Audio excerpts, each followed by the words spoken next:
J'espère que nous sommes bien réveillés par la grâce de Dieu. C'est une joie de vous entendre, de savoir que vous êtes devant vos écrans,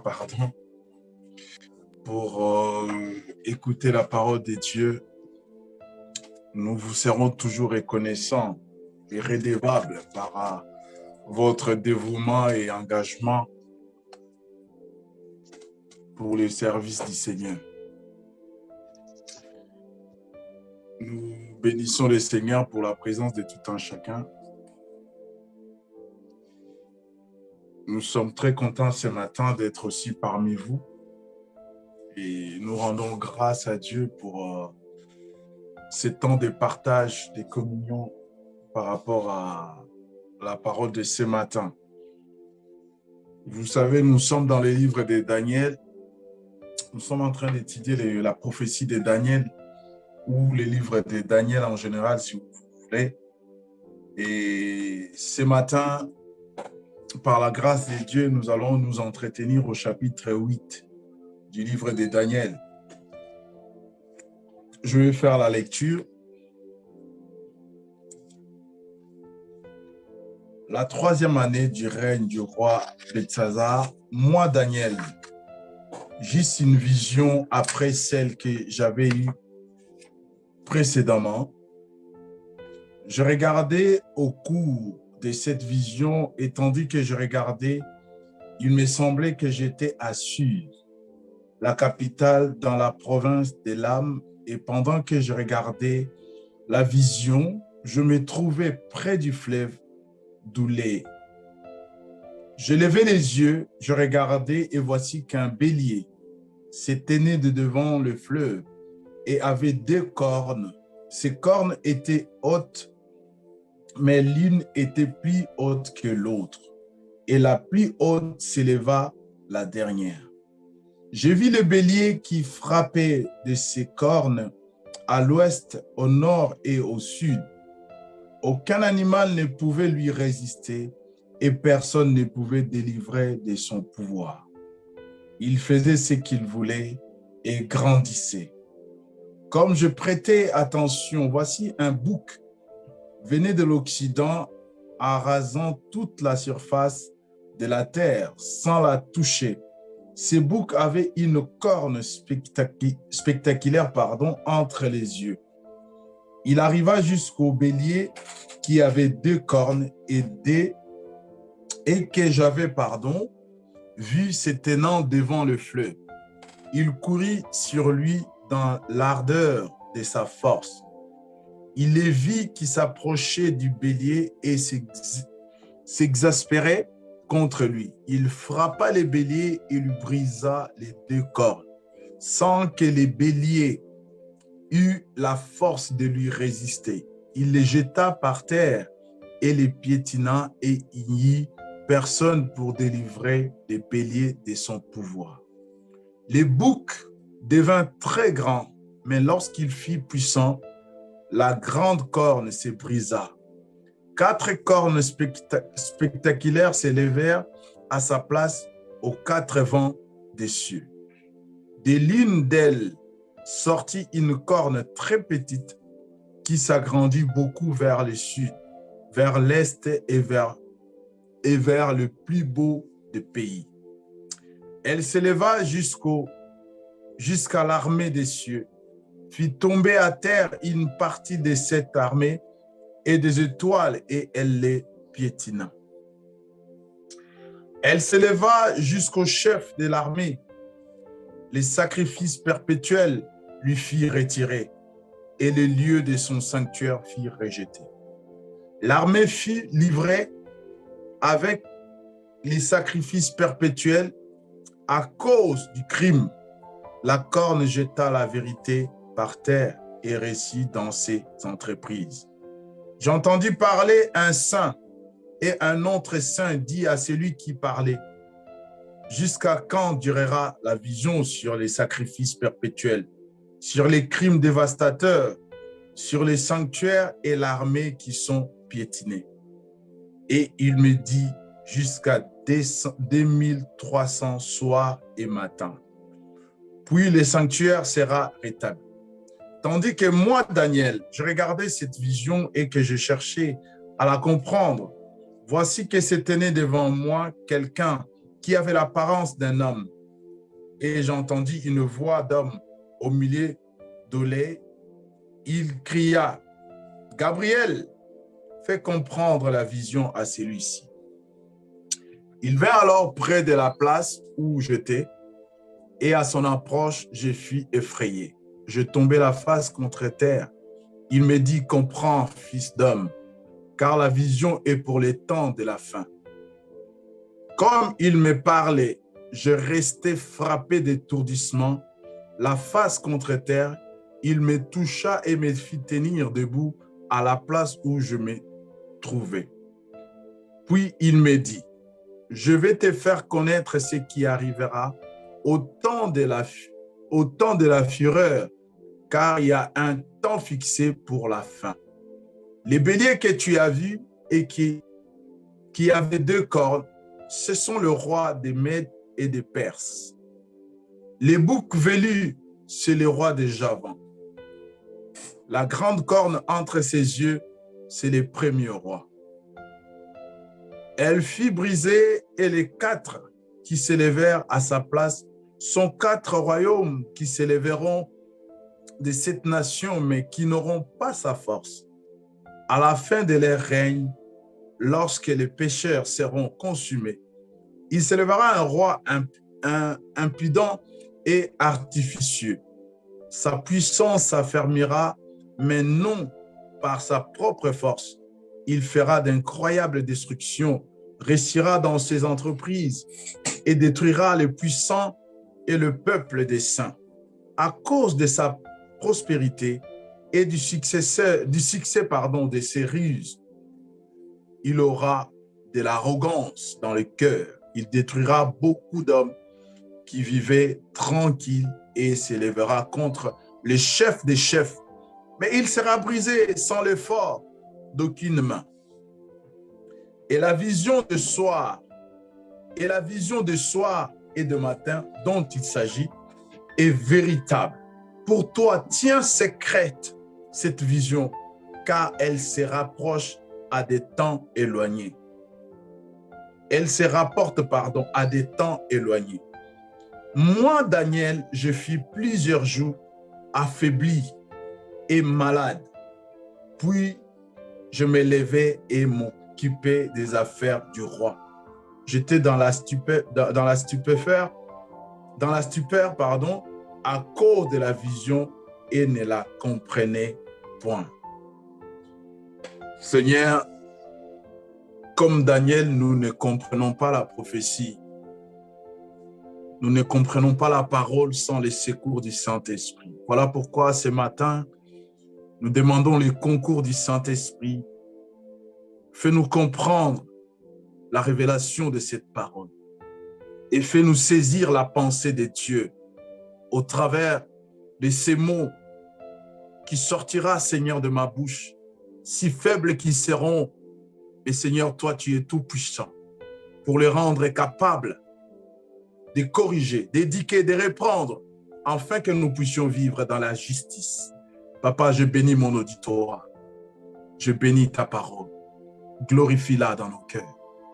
Cher Saint-Esprit, merci. Au nom de Jésus. Amen. Bien aimés, nous sommes dans cette configuration où, comme je disais, toujours de l'étude de Daniel, nous sommes toujours dans Daniel chapitre 8. Nous voyons Daniel chapitre 8, si nous regardons un peu de plus près, Daniel, il fait encore un nouveau rêve. Il en a fait un au chapitre 7. Et là, cette fois-ci, il fait encore un nouveau rêve, une vision. Il dit, après celle que j'avais eue avant, celle qu'il avait eue avant, c'est celle que nous avons vue dans le chapitre 7, où il avait question de 4 bêtes.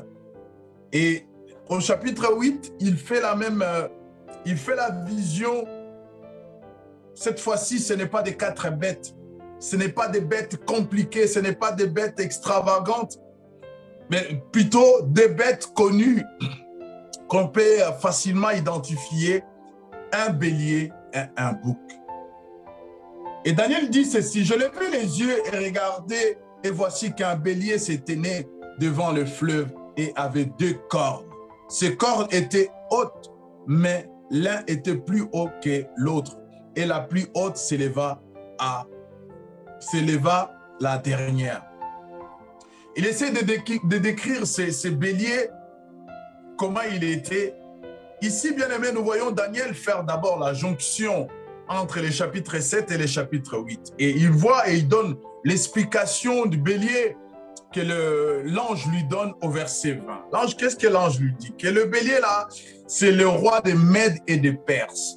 Et lorsque nous lisons dans le verset 3, la Bible dit que avait 2 cornes. Ces 2 cornes étaient hautes, mais l'une était plus haute que l'autre. Et lorsque nous avons vu dans les chapitres 7, nous avons vu que, je vous ai dit, le royaume des Mèdes et des Perses, c'est 2 royaumes qui se sont unis pour combattre les Babyloniens. Et après la conquête, c'est le royaume des Perses qui était puissant et qui dominait sur le royaume des Mèdes. Et ce qui a fait que Cyrus était roi des Perses, parce que c'est le royaume qui dominait. Et il a envoyé Darius à Babylone comme étant son gouverneur pour gouverner le royaume de Babylone.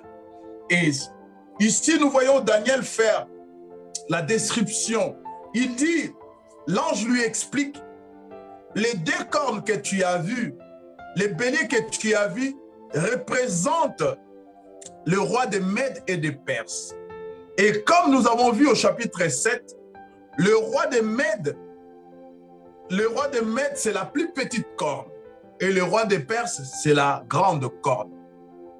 Et Daniel qui continue, il dit, après, je levai les yeux, je regardais et voici qu'un bélier. Après qu'il a figé le bélier qui frappait et ses cornes à l'est, je m'arrête là, pardon. Après, il a vu un bouc au verset 5. Comme je prêtais attention, voici un bouc au verset 5. Venant de l'Occident, arrasant toute la surface de la terre, sans la toucher. Ces boucs avaient une corne spectaculaire entre les yeux.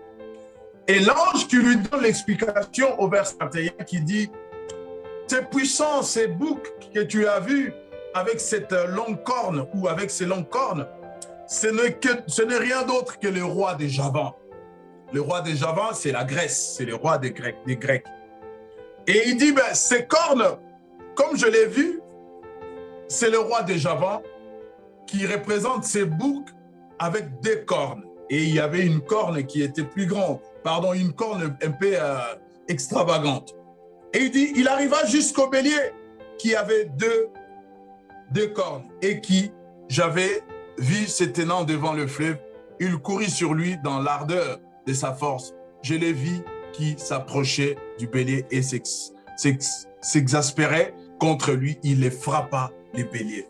Nous savons, comme je vous nous avais dit au chapitre 7, le royaume des Perses et des Mèdes a été invincé par le royaume des Grecs. C'est le roi, à ce moment-là, c'est le roi Alexandre le Grand qui vient. Il détruit, il chasse les rois des Mèdes et des Perses. Et c'est lui qui règne maintenant. Et Alexandre le Grand, nous voyons, la Bible dit, le bouc devint grand, au verset 8. Le bouc devint très grand, mais lorsqu'il fut puissant, la corne spectaculaire, s'élevèrent à sa place aux 4 vents des cieux. De l'une d'elles sortit une corne très petite qui s'agrandirent beaucoup vers le sud, vers l'est et vers le plus beau des pays. Et nous avons expliqué au chapitre 7, Alexandre le Grand est arrivé au pouvoir très jeune. Et il était tellement vigoureux qu'il a conquis les pays, il a conquis les terres, il a conquis des espaces dans sa jeunesse, avec la fougue de la jeunesse, la force de la jeunesse. Et son royaume a connu une expansion fulgurante.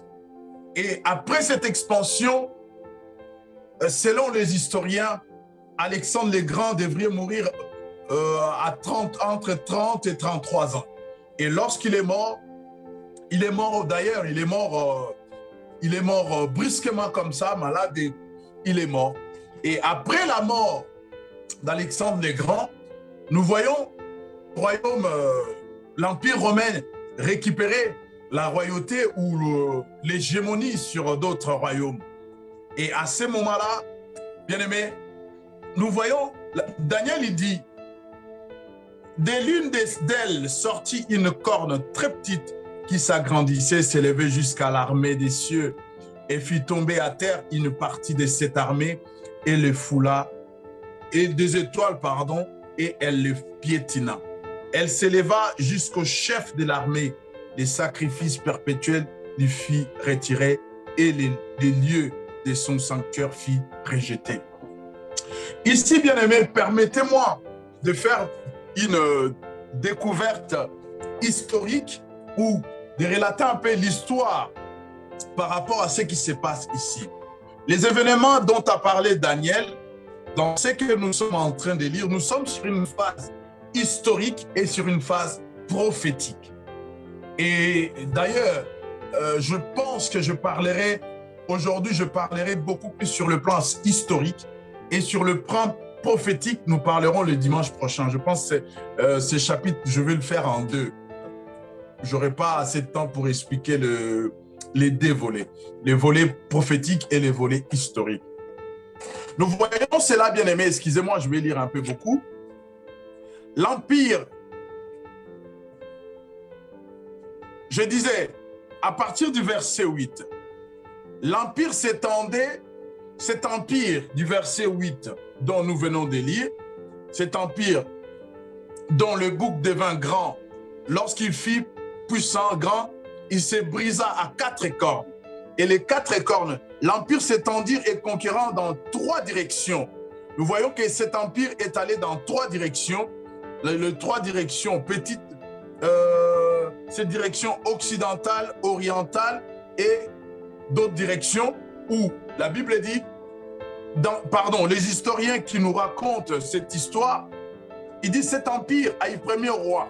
Le premier roi, c'est Cyrus le Grand.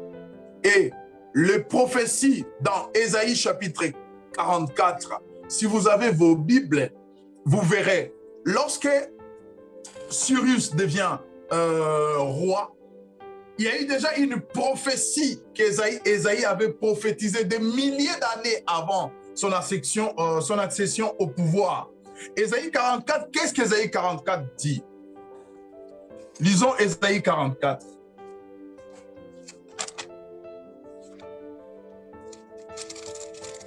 Ésaïe 44, nous allons lire le verset 28.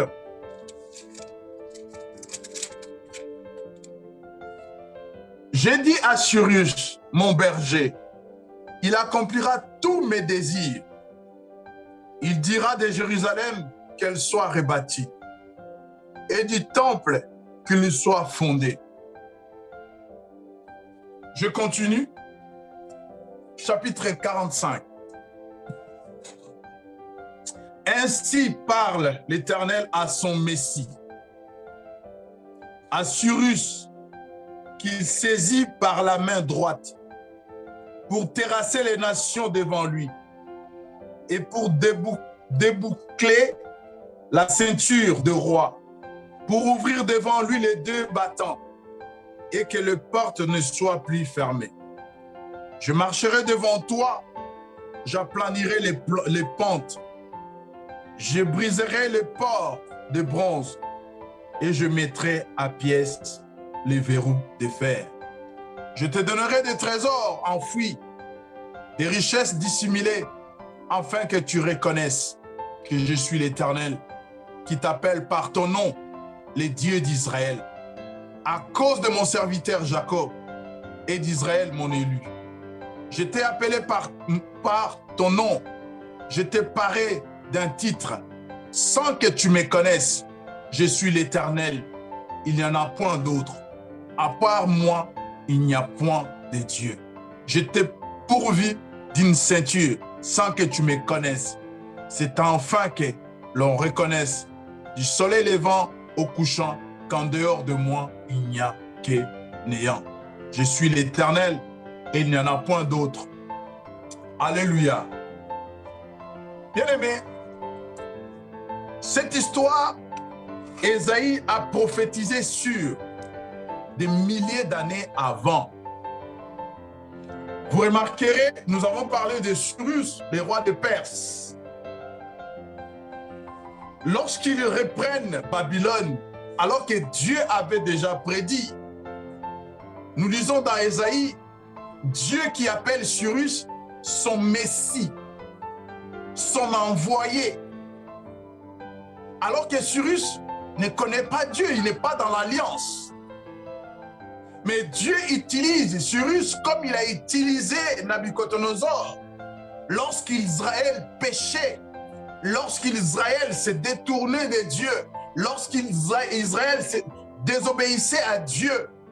L'Éternel soit les amenait captifs, soit les déportait où ils étaient occupés. Et à ce moment-là, bien-aimé, Dieu est en train de préparer un terrain, une délivrance pour son peuple. Israël est toujours à Babylone. Israël est toujours déporté. Mais maintenant, la délivrance d'Israël doit venir par Cyrus. C'est Dieu qui l'envoie, c'est Dieu qui le choisit dans sa souveraineté. Et il les place à la tête de cet empire, comme je l'ai dit. Ils étaient deux, mais c'est lui qui avait la partie la plus puissante. Et Dieu, l'Éternel, l'appelle son oint. Pourquoi? Parce qu'il lui a donné la mission. Il dit ceci. Il n'oublie pas, il dit, à cause de mon serviteur Jacob, au verset 4, et d'Israël, mon élu, je t'ai appelé par ton nom, je t'ai paré des titres, sans que tu me connaisses, sans que tu sois mon peuple, sans que tu sois mon fils. Je t'ai choisi. Tu es un mal, et de ces mal sortira un bien, la délivrance de mon peuple. Et lorsque l'Éternel choisit Cyrus, nous avons vu comme quoi Nabuchodonosor est mort, Belshazzar aussi, et les Mèdes et les Perses récupèrent Babylone. Et ils gardent Daniel comme intendant du roi par rapport à sa réputation, par rapport à tout ce qu'il a fait. Et lorsque nous lisons même l'histoire d'Israël à cette époque de Mèdes et de Perses, il n'y a pas eu beaucoup d'incidents, comme nous le verrons plus tard avec le roi de Javan, les sacrilèges, les abominations, tout ce qui s'ensuit. Et bien aimé, nous sommes dans cette configuration, ce royaume qui va se diviser, qui va prendre quatre directions, et les grandes prophéties dans Ésaïe, comme je l'ai dit, même 45 à 4, et les quatrièmes de ces rois, c'était le roi Xerxès. C'était le roi Xerxès Ier. Et le roi Xerxès Ier, vous verrez lorsque nous allons voir plus loin, c'est le roi qui a pris Esther comme reine. Et tout ça, c'était dans le plan de Dieu. Dieu était en train de préparer la délivrance de son peuple. Et au verset 5 à 7, les boucs représentent le roi de Javan. Je vous ai dit la Grèce, qui avait comme roi Alexandre le Grand. Les boucs représentent le troisième animal de Daniel chapitre 7. La corne qui se casse représente la mort subite d'Alexandre le Grand à 33 ans. Et la Grèce, à cette époque, Alexandre le Grand, il avait conquis des territoires et son royaume s'étendait jusqu'à l'Inde. De la Grèce jusqu'à l'Inde. Donc c'était vraiment énorme. Et lorsqu'il meurt, son royaume fut divisé en 4 petits royaumes. Le premier, c'est le royaume gréco-macédonien, qui avait comme roi Casandre. Le deuxième royaume, c'était le royaume d'Asie mineure, qui avait comme roi Lysimag. Et le troisième royaume, c'était l'Égypte et la Palestine, qui avaient comme roi les Ptolémées. Le quatrième royaume, c'était le royaume d'Assyrie, de Babylone et de l'Est de l'Inde, qui avait comme roi Séleucos. Et lorsque le royaume se divise comme ça, en quatre parties, je reviens dans Daniel, excusez-moi. Son royaume se divise en 4 parties. Je suis dans le verset. Les boucs devint grand, le royaume spectaculaire. De l'un d'elles sortit une corne très petite qui s'agrandissait beaucoup vers le sud, vers l'est et vers le plus beau des pays. Et dans l'une des cornes qui sortent après la cassure, ces cornes s'avançaient vers l'est, vers le sud et vers le plus beau des pays. C'est-à-dire, Daniel considère, je ne sais pas si vous connaissez le plus beau des pays, peut-être que vous avez une idée, mais moi j'ai une idée. Daniel, dans son époque, il considérait déjà Jérusalem, il considérait Israël comme le plus beau des pays. Et ces royaumes s'étendaient jusqu'à Israël dans le sud et le sud et l'est et vers Israël. C'est ce royaume qui est sorti de cette corne qui était cassée. Et nous faisons ici, Daniel déjà faisait allusion à l'expansion de ces royaumes. Lorsque ce royaume atteindra Israël, au verset 9, nous voyons les événements se sont déjà déroulés. Ces événements que nous voyons à partir du verset 9, ces événements se sont déjà déroulés vers l'an 160.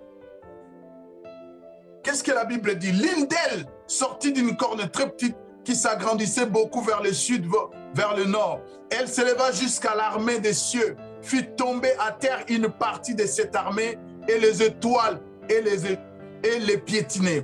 Elle s'éleva jusqu'au chef de l'armée. Les sacrifices perpétuels lui fit retirer et les lieux de son sanctuaire fit rejeter. Bien aimé, cette troisième corne qui s'élevait vers la Palestine et l'Égypte, le royaume qui était composé de la Palestine et de l'Égypte, nous voyons, bien aimé, le roi qui régnait à cette époque, c'était un roi furieux. Lorsqu'il arrive dans le plus beau des pays, regardez ce qu'il fait au verset 10. Il s'éleva jusqu'à l'armée des cieux. Je vous ai dit, ces événements se sont déjà déroulés vers l'an 160. Quand la Bible parle de l'armée des cieux à ce moment, il parle des élus. Nous avons lu dans Ésaïe 45, Israël mon élu. Que ce roi, lorsqu'il arrive, il trouve le peuple d'Israël dans leur coutume, dans leur appartenance à Dieu. Ils avaient leurs rituels. Ces rituels que Dieu a donné, les tables de la loi. Il a donné les lois substantielles à Moïse. Comment le peuple devrait marcher, comment on devrait vivre dans la communauté. Et ce peuple suivait une ligne. Ce peuple avait un dogme. Ce peuple avait une direction. Ce peuple avait une vision. Et il est arrivé que lorsque cette petite corne arrive en Israël, la première des choses, bien aimées, il suit cette armée céleste. Ces étoiles. Les étoiles représentent tous ceux qui sont choisis, tous ceux qui sont appelés, tout enfant de Dieu. Nous voyons l'exemple, lorsque Jésus est né, les mages ont suivi l'étoile et vous les connaissez comme moi, dans un langage vulgaire, on dit de quelqu'un qui a la grâce ou quelqu'un qui a certaines facilités dans un domaine, on dit qu'il a une étoile. Et ce roi a commencé d'abord par détruire ce qui était sacré. Et la seule fois, bien-aimé, la seule fois Jésus dans son ministère, il fait allusion à Daniel. Il parle dans Matthieu chapitre 24, verset 15. Il dit, lorsque vous verrez la domination et la désolation dont a parlé le prophète Daniel. Bien-aimé, la première partie, une partie de cette désolation, de ces abominations, se sont déjà déroulées vers l'an 160. Et ce roi a détruit, même il a fait tomber à terre une partie de cette armée et les étoiles et les a piétinées. Elle s'éleva jusqu'au chef de l'armée. Les sacrifices perpétuels lui fit retirer et les lieux de son sanctuaire fit rejeter. Bien-aimés, les sacrifices perpétuels, c'est ces sacrifices qu'accomplissaient les enfants d'Israël lorsque vous lisez Lévitique. C'est ces sacrifices qui les enfants, c'est ces rituels qu'accomplissaient les enfants d'Israël matin et soir lorsqu'ils péchaient. C'était un sacrifice. Dieu a dit à Moïse, vous ferez cela perpétuellement. Et c'est ce que les enfants d'Israël faisaient.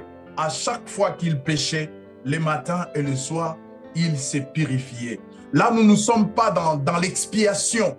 Et lorsque nous entrons dans les livres de Lévitique, je crois que c'est Lévitique 17, si j'ai une bonne mémoire, c'est là où, bien aimé, nous sommes dans l'expiation, dans l'image de l'expiation, les symboliques de l'expiation. Et les enfants d'Israël avaient ces rituels, ces coutumes de faire les sacrifices perpétuels. Et lorsque ce roi vient, bien aimé, la première des choses, il arrête l'œuvre de Dieu. Il saccage les lieux saints. Il saccage ce qui était à Dieu. Il essaie de mettre fin à l'abomination, voire même, les historiens disent, ce roi, il a même demandé à ce qu'on sacrifie une trouille sur l'autel de Zokostes. Et c'est là où il y a eu la révolte des Maccabées, les Juifs. Ils se sont opposés farouchement.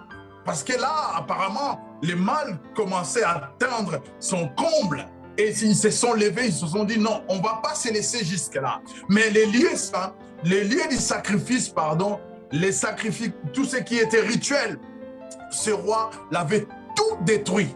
Il a empêché Israël de faire des sacrifices. Et aujourd'hui, bien aimé, comme je disais, je parlerai de plan historique et de plan prophétique. Et sur le plan prophétique, vous remarquerez que ce que Dieu a dit à Moïse, que ça devrait être perpétuel, aujourd'hui, Israël ne sacrifie plus, mais il ne croit plus au sacrifice de Christ comme un sacrifice perpétuel. Donc, il y a problème. Sur le plan prophétique, bien-aimé, ce roi, lorsqu'il vient, il commence d'abord, c'est comme Corona aujourd'hui, il nous a mis par terre, il commence d'abord à empêcher que l'œuvre de Dieu se fasse comme Dieu le veut. C'est ça le plan du diable, bien-aimé. Et c'est ce que le diable veut, que les enfants de Dieu vivent dans l'ignorance, dans la désobéissance. Parce qu'il n'y a que les enfants de Dieu qui ne savent pas que les diables, qui ne savent pas que le monde court à sa fin. Nous vivons comme des animaux, nous vivons comme des inconscients, nous vivons comme si, bon, rien ne nous a été dit, bon, on continue à vivre comme des gens sans loi ni règles. On vit comme ça, voilà. On est conduit par l'instinct, on vit la vie des animaux, l'homme animal, on vit. Mais ces choses, bien aimées, je disais, ces choses se sont déroulées il y a vers l'an 60. Lorsque ce roi régnait, cette petite corne, il a détruit cette petite corne qui est l'image des individus ou des dirigeants, des différents. Elles ont toutes quelque chose en commun. Elles persécutent le peuple de Dieu. C'est ça l'illustration, c'est ça les symboliques. Cette petite corne n'est rien d'autre que l'image de toutes celles et tous ceux qui persécutent le peuple de Dieu, qui persécutent l'œuvre de Dieu, qui persécutent de quelque manière que ce soit les ennemis de Dieu. Bref, ceux qui n'aiment pas Dieu, ceux qui n'aiment pas les choses de Dieu, ceux qui font croire. La Bible dit, elle s'éleva jusqu'au chef et le lieu de son sanctuaire fut rejeté. L'armée fut livrée avec les sacrifices perpétuels à cause du crime. La corne jeta la vérité par terre et reçut dans ses entreprises. Ces gens-là nous font croire que la Bible n'est pas la parole de Dieu, que la Bible a été écrite par des hommes, que la Bible est une inspiration humaine. Ils nous font croire que le salut n'existe pas. L'homme vit éternellement. Après la mort, il y a la réincarnation. Ces gens-là, c'est la petite corne. Ils cherchent par tous les moyens de nous détourner de la vérité. Ils cherchent par tous les moyens de nous détourner de Dieu. Par tous les moyens, bien-aimés. Et si vous allez sur Internet, vous verrez, il y a des conférences, il y a des émissions, les gens qui s'opposent contre Dieu, les gens qui s'opposent contre la parole de Dieu, qui s'opposent contre les lois de Dieu, qui s'opposent, qui disent que Jésus n'est pas le Messie, Jésus n'est pas mort sur la croix, Jésus n'est pas ressuscité. Ils disent toutes ces choses avec leurs preuves à eux. Ils argumentent. Ils essaient d'étouffer la vérité. La Bible dit, il réussit, la petite corne réussit dans ses entreprises. Et nous voyons comment ces choses prolifèrent. Nous voyons, ces gens-là, c'est eux qui ont le monopole des médias, ils ont le monopole économique, ils ont le monopole politique, et c'est ces gens-là qui prolifèrent. Ils avancent dans leurs mensonges. Ils avancent en diabolisant la parole de Dieu. Et cette corne proliférait. Je l'ai dit, bien aimé, cette corne est une association des dirigeants, des organismes de peuple qui s'opposent contre le Messie, le roi de Dieu, contre la parole de Dieu. Ils cherchent à étouffer la révélation de la parole de Dieu. Ils cherchent à étouffer la vérité de la parole de Dieu. Et ils combattent la vérité. Ils foulent la vérité aux pieds. Ils détruisent les sanctuaires. Ils détruisent ce qui est sacré pour Dieu.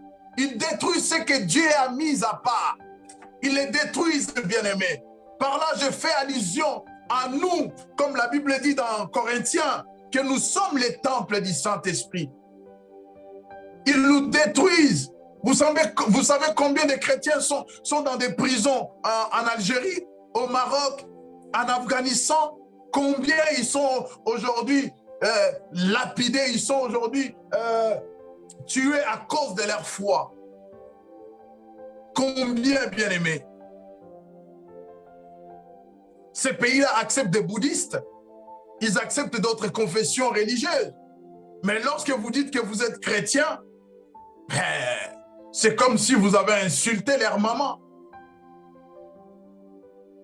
Et c'est cette petite corne, cette petite corne, bien-aimée, c'est un système de gouvernement, c'est un système d'organisation, c'est tout un système qui est monté pour empêcher que l'œuvre de Dieu aille de l'avant. Laissez-moi évoluer. Et il me dit, j'ai entendu parler un saint et un autre saint dit à celui qui parlait, jusqu'à quand durera la vision sur les sacrifices perpétuels, sur les crimes dévastateurs, sur les sanctuaires et l'armée qui sont piétinés?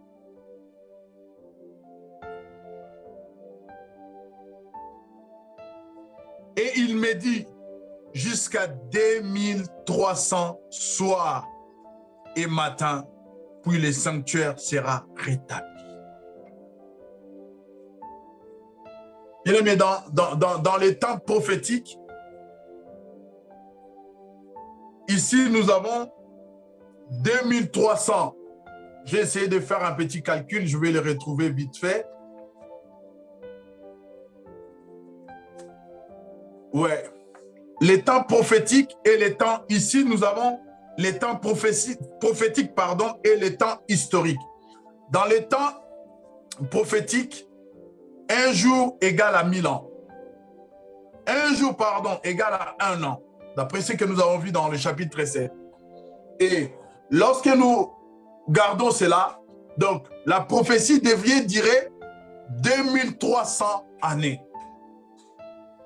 Et comme je vous ai dit, ces choses se sont déroulées vers l'accomplissement de ces jours.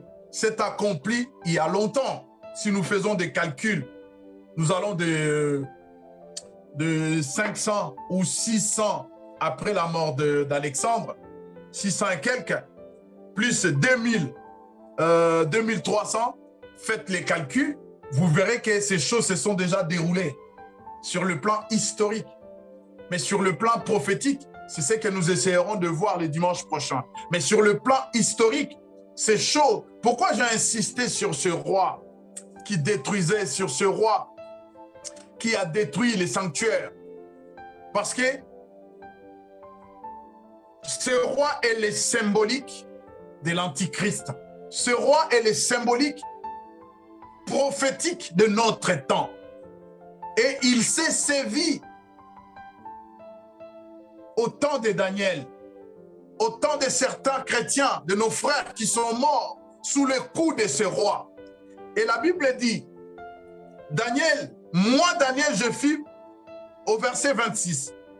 Et la vision de soir et de matin dont il s'agit est véritable. Pour toi, tiens secrète cette vision, car elle se rapporte à des temps éloignés. Donc ce temps, cette prophétie, bien-aimée, n'était pas seulement pour le temps de Daniel, n'était pas seulement pour 2300 ans. Cette prophétie, sur le plan historique, bien-aimé, nous le voyons, ça s'est déjà accompli. Lorsque vous lisez les historiens qui ne sont pas chrétiens, ils vous parlent de ces choses. Allez faire des recherches. Et lorsque nous lisons la prophétie, nous voyons que ces choses sont sur le point de s'accomplir. Je ne vais pas vraiment beaucoup m'attarder sur la prophétie parce que je vais toucher le dimanche prochain. Je voudrais nous parler sur le plan historique. Et sur le plan historique, bien-aimé, il y a eu des autorités religieuses qui ont pris la place de Dieu, qui ont bafoué les sanctuaires. Ils se sont substitués à Dieu. Allez lire les archives, allez lire les historiens. Ce n'est pas des histoires.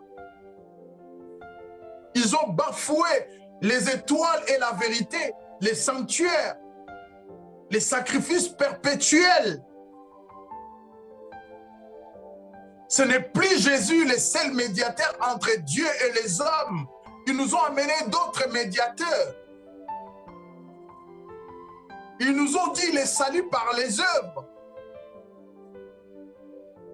Ils se sont autoproclamés des dieux. Allez lire, bien-aimés. J'ai lu certaines choses et dit, bon, il ne suffit pas de venir dire seulement tel ou tel ne rentrera pas. Des fois, on a un peu besoin de comprendre le pourquoi du comment. Et lorsque j'ai lu ces choses, j'ai dit, non. Des fois, ce qui nous manque, c'est d'expliquer le pourquoi du comment. C'est beau, c'est bien beau de dire que tel ne rentrera pas, tel n'est pas, mais il faut apporter des preuves matérielles. Ce que je vous dis, bien aimé, ce n'est pas des chrétiens qui l'ont écrit, ce n'est pas des livres chrétiens, ce n'est pas des révélations chrétiennes, c'est des choses que les historiens ont écrites noir sur blanc. Noir sur blanc.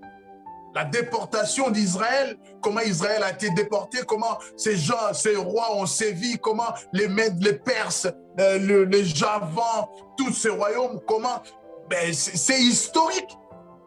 C'est des faits historiques. Ce n'est pas des histoires ou non, parce que la Bible vient d'en haut, qu'on a inventé. Ces histoires ne commencent pas dans la Bible. Ces histoires commencent quelque part en Orient, commencent quelque part en Rome, commencent quelque part en Égypte. C'est des choses qui se sont réellement passées. Et Dieu l'a prophétisé. Dieu l'a prédit. Si ces choses se sont accomplies sur le plan historique, au temps de Daniel, bien aimé, sur le plan prophétique, disons-nous que cela va s'accomplir. Cela va s'accomplir certainement. Et c'est ce que Daniel il dit. Il dit, je garde. Moi, Daniel, j'ai fait plusieurs jours. Bon, ça c'est son état après les révélations. Il dit, et la vision de soir et de matin dont il s'agit est véritable pour toi. Tiens secrète cette vision, car elle se rapporte à des temps éloignés. Bien aimé, dans la tradition juive, ils ont au moins 7 fêtes officielles. Et la 6e fête est la fête de Yom Kippour, la fête de l'expiation. C'est là où on sonne le chauffard pour appeler le peuple à l'expiation. Et comme je disais dans Lévitique, la purification n'est pas l'expiation.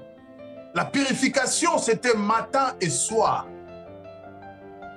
Et l'expiation se faisait une fois l'an. C'est-à-dire, on prenait un bouc sur qui les sacrificateurs mettaient tout le péché du peuple. Et après, on abandonnait ces boucs pour qu'il aille mourir loin du camp. Parce qu'il portait sur lui les péchés du peuple. Et c'est une fête solennelle. On sonne les chauffards. Cela est l'image, bien-aimée, du retour de Christ. Lorsque les chauffards, lorsque la trompette sonnera et que tous les élus se rassembleront, bien-aimés. Je nous dis ici une chose, bien-aimés. Pourquoi nous, les chrétiens, nous avons peur du temps de la fin?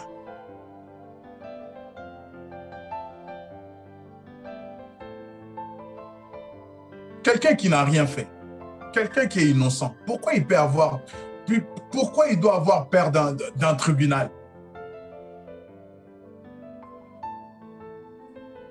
Même si les tribunaux humains sont remplis un peu des erreurs et tout, mais je parle du tribunal de Dieu. Pourquoi nous avons peur? La délivrance viendra par le retour de Jésus, qu'on le veuille ou pas. Qu'on le souhaite ou pas. La délivrance, qu'on soit mort ou vivant, la délivrance viendra lorsque Jésus reviendra, rétablir son royaume. Et aujourd'hui, bien-aimés, nous le voyons partout, sur le plan prophétique.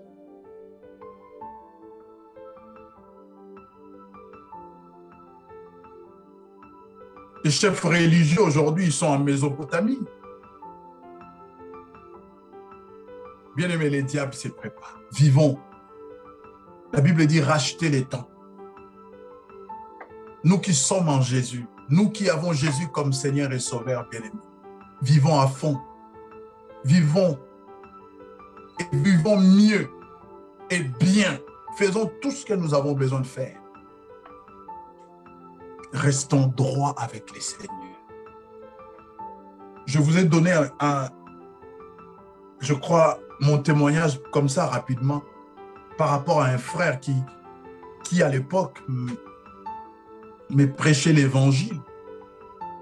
J'ai dit, l'aspect de ces frères ne me donnait pas envie de venir à Christ. J'avais trop peur. Je me disais, si jamais je me convertissais, je serais comme ses frères. Ce n'est pas ça. Être enfant de Dieu, ce n'est pas ça. Être enfant de Dieu, c'est autre chose. Nous devrions donner envie aux gens de chercher notre Dieu. Nous devrions donner envie. Quel est ce Dieu-là qui t'a fait faire ces choses? Quel est le Dieu que tu sers? Quel est ton Dieu? La Bible dit, tout m'est permis. Tout. Sauf, je dois chercher si cela m'édifie. Tout m'est permis. Mais tout n'est pas utile.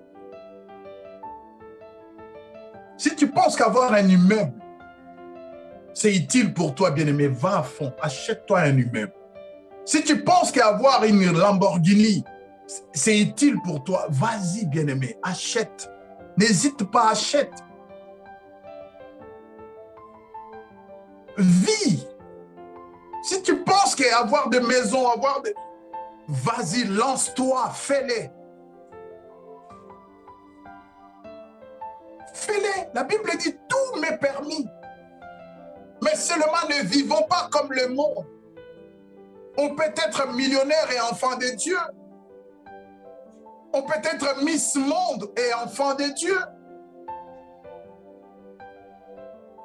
Qu'est-ce que nous voulons d'autre? On peut être pauvre aussi et enfant de Dieu. On peut manquer de tout et si être enfant de Dieu, il n'y a pas du mal en ça. Mais si Dieu nous donne les opportunités, Dieu nous donne les possibilités, les moyens de vivre bien, bien-aimés, vivons bien dans la crainte. David, je ne pense pas que David, malgré tout ce qu'il avait, je ne pense pas que David vivait comme un pauvre. Je ne pense pas qu'Abraham vivait comme un pauvre. À nous qui avons la possibilité d'avoir certains privilèges, bien-aimés, vivons cela comme la grâce de Dieu. Bénis le Seigneur pour ton épouse. Bénis le Seigneur pour tes enfants. Bénis le Seigneur pour ta maison. Bénis le Seigneur pour ta voiture. Bénis le Seigneur pour tes vêtements. Bénis le Seigneur pour tout ce qu'il te donne. Reconnais que tu as tout par la grâce du Seigneur. La Bible dit, il n'y a rien de ce que j'ai et que je n'ai pas reçu. Tout ce que nous avons, c'est Dieu qui nous donne. Vivons! Et lorsque Dieu nous fait de telles révélations, bien-aimés, moi personnellement, je vis, je fais des projets. Tout en m'efforçant à marcher dans la crainte, dans la soumission, à m'accrocher à la parole, à m'accrocher à la révélation.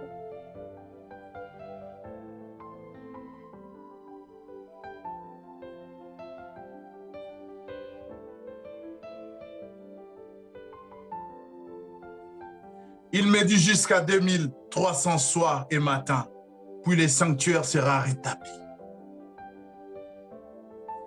Puis le sanctuaire sera rétabli. Nous verrons cela le dimanche prochain.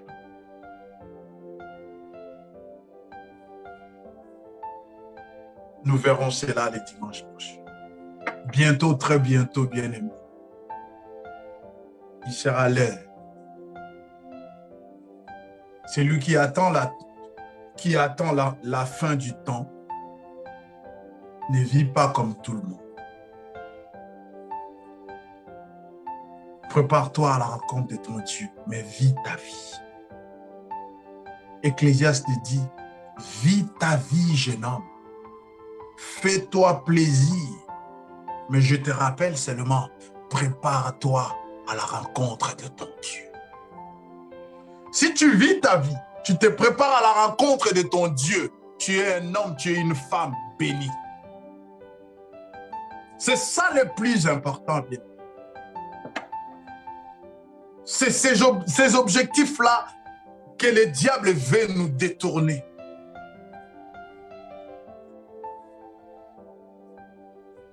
La vie n'a pas de brouillon. La Bible dit donc, il est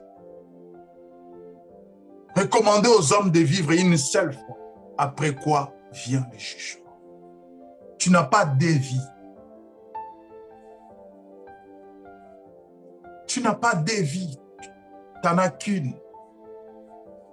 vis ta vie correctement comme Dieu veut que tu vives. Ne te laisse pas entrer dans les pièges de l'ennemi. Ne te laisse pas, bien-aimé. Il y a des enfants de Dieu, des entrepreneurs, des entrepreneuses. Il y a des enfants de Dieu aussi qui manquent de tout. Au moment où nous parlons, ils ne savent pas qu'est-ce qu'ils vont manger. Il y en a aussi qui, au moment où nous parlons, ils sont devant une table bien garnie, mais ils n'ont pas faim. Dieu ne nous interdit pas ces choses.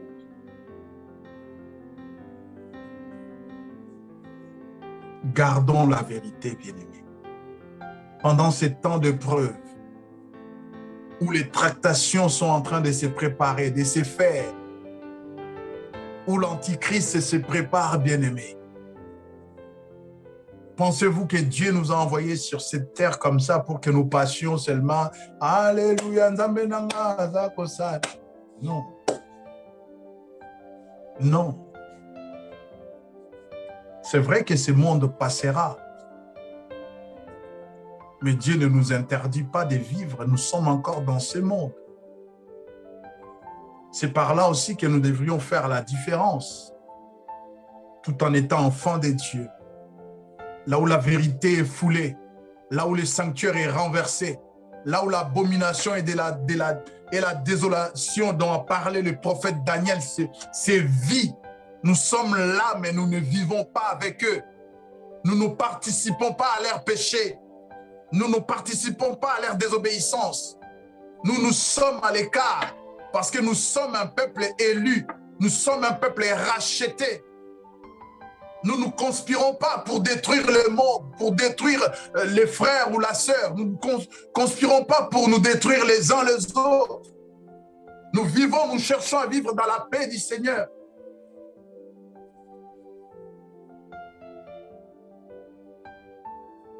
Bientôt, bien-aimés, le sanctuaire va être renversé. Les étoiles vont être foulées aux pieds. Je vous dis, allez vous renseigner. Vous verrez combien sont dans des prisons, combien sont tués à cause de l'évangile.